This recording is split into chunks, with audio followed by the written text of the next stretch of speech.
Hey everybody, I'm Yvonne Williams with Back to Earth Creations, and in this video I'm out here on my front porch because I want to talk to you guys about how I take pictures of my inventory for posting on Etsy or social media or anything like that.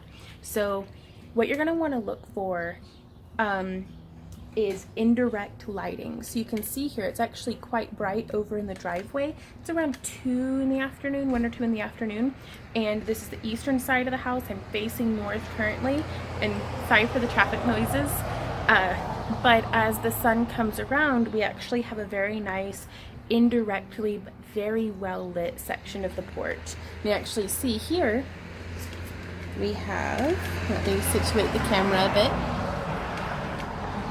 This is just a nice little section where you can see it fades off into shadow over onto this side. I feel like it gives me a really great staging area.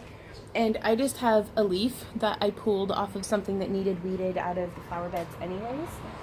And right now I'm recording on my Galaxy S8. That's usually what I take all of my pictures with, but I prefer it for recording, so I'm going to be using, this is Randy's Galaxy Note 4. It's giant, I like it. You can hold it with your hand in the way of the camera.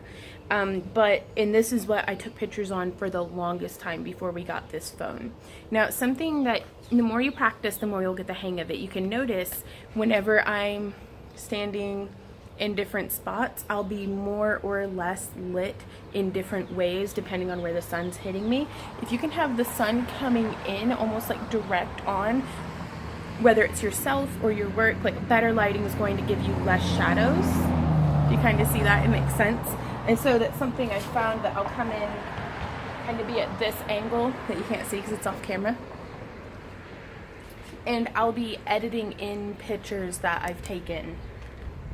So, well, don't want our leaf to fly off, but we're going to go ahead and stage our area. I've often used, if it's just a pendant or something, I'll set it and try to catch where the light's hitting it well.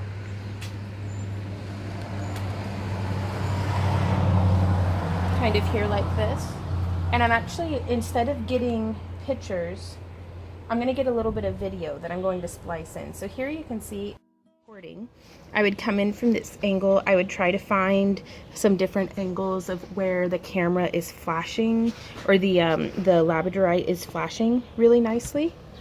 And then also down here we could situate this just here on a leaf. Nice little butterfly fluttering around. And I would come in very tight. You can see here from this camera view, I've got my elbow propped up, and I'm just kind of holding this. I would let it focus, and then boom, you can actually take a picture while recording. The future is now, and it is great. But I really like the bright backdrop. I really like the framing and nice color and just kind of the aesthetic of the leaf. And then we also, let me come into pieces like this one that you can see that it's kind of translucent. Giving it a brighter backdrop is going to really help capture all of the details of that, as opposed to just having it lay flat on the work surface. And I'm doing a multi-camera view here because I really want you guys to be able to see and experience both what I'm experiencing through the camera as well as how it looks in relation to the set. But yeah, giving it a nice bright backdrop and coming in and capturing, boop, just like that. Though actually I think I'd prefer it over here on this section. Boop. I'm gonna stop that camera. But that is basically how I do it. Now, you could set up light boxes. I don't really have space made out for that right now, so I'd have to set it up and tear it down every time, and sometimes I'm like, I gotta get pictures like right now. So my porch is out here, and whenever it's earlier in the day and the sun's hitting on this side, I have shade a little farther over in other spots of the yard. So I actually want to show you how it looks then whenever I go and get very similar setup but with direct lighting, so that you guys can see how that looks. So just coming around to here, This is one of my favorite spots whenever the other part of the yard is in direct sun and this part is in shade. This is where I come over to take the pictures. And I really like using the little leaf as a backdrop because it'll cover where maybe some paint has landed. It gives us just a nice palette, I think. And so right now too, you don't have to worry about the position of the sun if it's a cloudy day. That gives you the same effect as what a light box would with a nice like diffused light. So there you can see, that's my setup. I just have it sitting there like that. And then I would come in with my camera, and I would come in, again, I like to have something to prop my elbow against so it's nice and steady. And then I'm just gonna take a picture. Then you can try a couple of different angles, take a picture. Now the big thing is whenever the sun is coming out like this, if it comes back out, there's a pretty big cloud in the way. But we're going to get much more dramatic shadows and contrast than what we would if we had kept it over in the diffused area. I recommend kind of trying both because you never know which one you might prefer. Sorry, there was literally a squirrel. Like, I'm not just highly distractible. But yeah, and then it's just the more steady you can keep it. I prefer to actually just get the camera in like super close to what I'm doing because that way, oh, I'm still recording. Sorry. I'm going to actually do an example then. I really hope I remember to edit this. I'm going to stop recording on this one. I'm going to get this camera turned around. Making it till we're making it. Get the little camera twisted. Getting that angled down. Okay, so now you can see this is the setup that we have. This is if I stayed back here and zoomed in. You can see without a tripod it wobbles quite a bit, even with my hands being just as stable as I could keep them, as opposed to, oh, I'm not even recording. Okay. Recording. So you can see how I'm trying to stay very still, but it's wobbling quite a bit, whereas if I zoom out but bring it in and maybe brace this hand on the surface as well, I have a much easier time keeping the camera stable for, click, a nice little still shot. So I'm going to stop recording on that one. So you can make it however simple or complicated as you would like. If you do have the space for it and you have like a clean house, I do recommend a light box.